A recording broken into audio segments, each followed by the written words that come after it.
You may have heard of Meals on Wheels, but have you ever wondered about the naval military equivalent?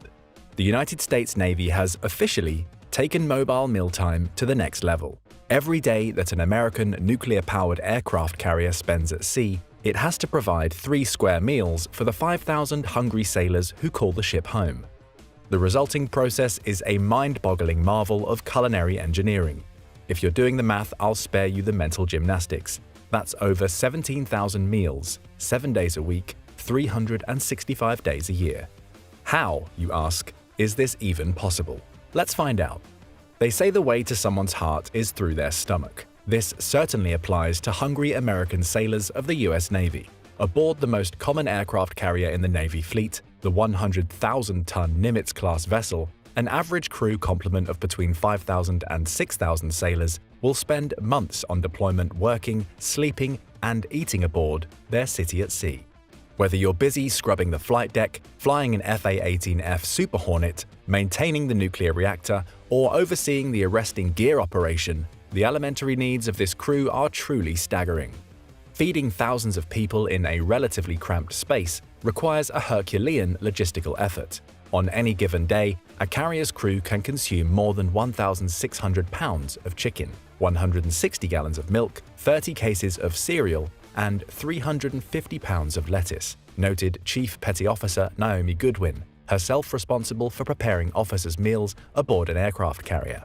Because carriers can spend months at sea, they often deplete their perishable items like fruits and vegetables before the deployment is complete.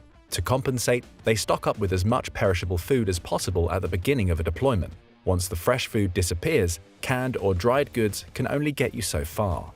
To maintain morale as stocks dwindle, a carrier's supply crew is regularly in contact with wholesale distributors who work to replenish stocks whenever a carrier comes near a port. When US Navy warships have to resupply at sea, they use a process called underway replenishment. Getting the food aboard is probably the hardest part.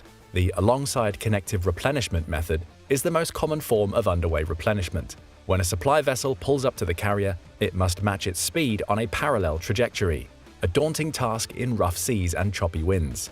Once in place, the two ships are connected by a hotline, followed by a much heavier-duty messenger line, which facilitates the transfer of heavy pallets loaded with food, mail, fuel, and other supplies. Coasting across the open watery chasm separating the two vessels, the carrier's crew pulls in heavy palletized cargo and begins storing boxes of pineapples, tomatoes, apples, onions, potatoes, and more in one of the carrier's fluorescent-lit refrigeration and dry storage units. Replete with hanging ethylene filters that preserve products over longer periods by trapping gases that cause ripening, refrigeration units are traditionally located in a centralized area several decks beneath the galley. Vertically stacking galleys and storage areas was a deliberate design choice, giving cooks easy access to the ingredients they need at mealtime using hydraulic lifts and elevators.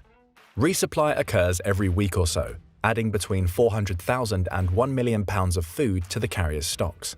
If necessary, supplies can also be delivered vertically via helicopter or light aircraft when the situation arises. The 5 galleys aboard the Nimitz, commissioned in 1975, differ from their more modern counterpart, the USS Ford supercarrier, commissioned in 2017.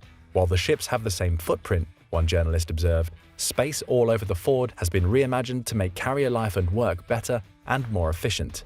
Rather than 5 galleys, the Ford has 2, one centralized in the aft section of the ship, the other forward to serve the carrier's air wing. Alright, so far so good. No one's going hungry anytime soon. But what about drinking water? You need a lot of it to hydrate thousands of sailors in what is often a hot and humid work environment. Luckily, modern aircraft carriers have world-class desalination facilities on board. These portable water plants work almost like a distillery. Water is superheated to steam, then condensed using cooled pipes. Minerals are added as the water is filtered for drinking and general use. All this is powered using the ship's nuclear reactor, which itself only has to be refueled every 25 years. Pretty amazing stuff. While we're on the topic of facilities, wondering what kind of monster kitchen you'd need to service all these sailors, here's the thing. It's not about size, it's about efficiency. A carrier's cooking facilities have been well designed to cater to the masses. They have to be. A carrier is designed for efficiency. Below deck, snaking maze-like corridors and tiny rooms take advantage of every inch of available space. Kitchens are cramped, filled to the brim with the latest industrial cooking machinery, huge stoves that make the temperature soar in that confined interior space, automated self-cleaning convection ovens that can cook any kind of meat in a variety of ways, commercial-grade mixing bowls, rows upon rows of warming trays, soup vats, tilt skillets, deep fryers, broilers, commercial toasters, microwaves, food storage containers, drying racks, bussing carts, food processors, prep tables, blenders, and more. All this equipment enables culinary specialists to cook huge batches of food for the sailors aboard. What does it all cost to feed a crew this size? Well, grab your wallet because it'll cost a pretty penny. Senior Chief Francis Pattle, a culinary specialist aboard the George H.W. Bush, estimated that the Navy spends somewhere between $45,000 to $65,000 a day on food at sea. That's $1.8 million a month. It's pretty good bang for your buck considering what you get: 16,000 to 18,000 meals a day, from 6 a.m. breakfasts through to the aptly named mid-rats or midnight rations. But how do the meals actually get prepared? Teams of chefs, known as culinary specialists, form the dream team aboard the carrier. There are around 93 culinary specialists in all who follow a strict 15-day menu cycle to simplify the meal selection process. The regimented cooking process has been optimized for mass production. Cooks spend hours bulk prepping huge batches of food, a constant responsibility that can be monotonous at times.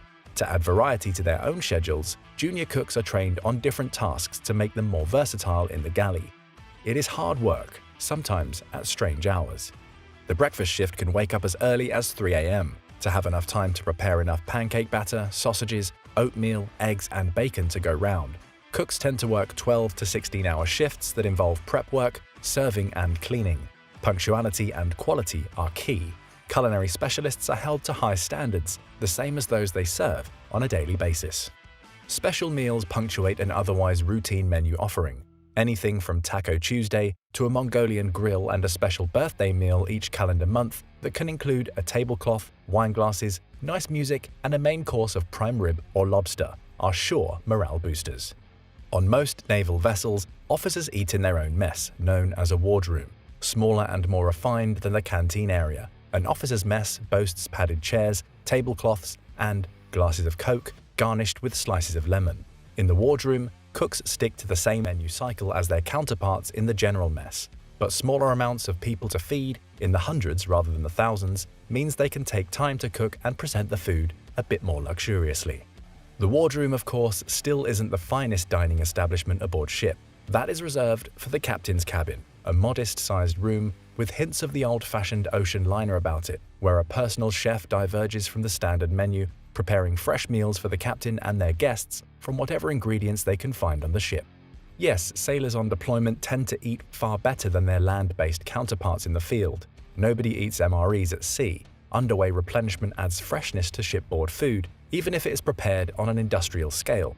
One of the favorite meals at sea is chicken wings, but to serve it, culinary specialists must prepare 1,600 kilograms of chicken each time, a number that reinforces the logistical scale of this insane feeding operation.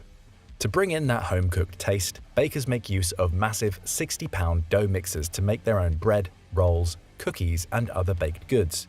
Cooking meals from scratch, sometimes in the view of the serving area, communicates how much the Navy values its service members.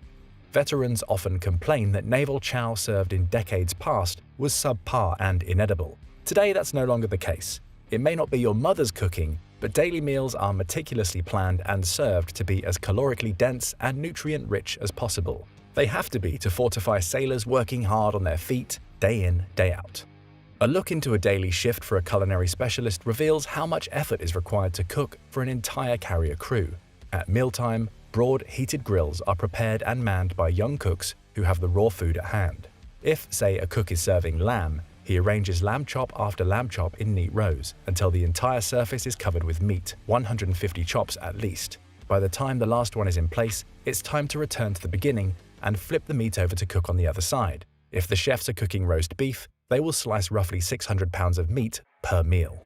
Dinner is perhaps the busiest meal of the day. By evening, the main eating bay becomes crowded. Serving lines quickly materialize as sailors find their way to the commissary for some hot chow. Each grabs a plate, utensils, a cup, and napkins, cleaned during downtime by members of the culinary specialist crew, and begins indicating what they'd like served. Back in 2011, a journalist for the national news observed this process firsthand. Mashed potato and steak with gravy is proving to be a popular choice, but there's also barbecue chicken, stir-fry, pasta, and chicken with tomato sauce on offer. Three young sailors, Jennifer Penna, Elvin Carmona Rivera, and Sarah Strong, are lingering in the cafeteria area, having just finished their meals. They say that while the food on board is perfectly fine, the special fried rice is a particular favorite. They do crave homemade rather than mass-produced meals. "I look forward to eating something that's cooked from scratch, just for me," says Strong. This is okay, but you can tell it's been prepared for hundreds of people. Where the general mess doesn't satisfy a sailor's specific cravings, they can browse a small grocery store where different amenities like hygiene goods, razors, junk food, drinks are available to keep morale high at all times. Carrier grocery stores can make $10,000 a day, showing just how vital they are to the ship's daily operations. Even if it isn't the freshest or most gourmet offering, the fact that the Navy can provide hot chow thousands of miles from land in any condition is nothing short of a modern marvel. It is true that by the time naval sailors reach land once more, they are eager for fresh-cooked food they might once have taken for granted. Wood-fired pizza, mum's home-cooked lasagna, freshly squeezed orange juice, and more are the tantalizing rewards of a deployment well done. This doesn't detract from the impressive service on display in the galleys and storerooms of America's aircraft carriers. The science and logistics behind the process of cooking at sea is truly impressive. Spending 7 to 10 months at a time at sea, cooking crews ensure that good food is prepared and delivered in spades on time every day.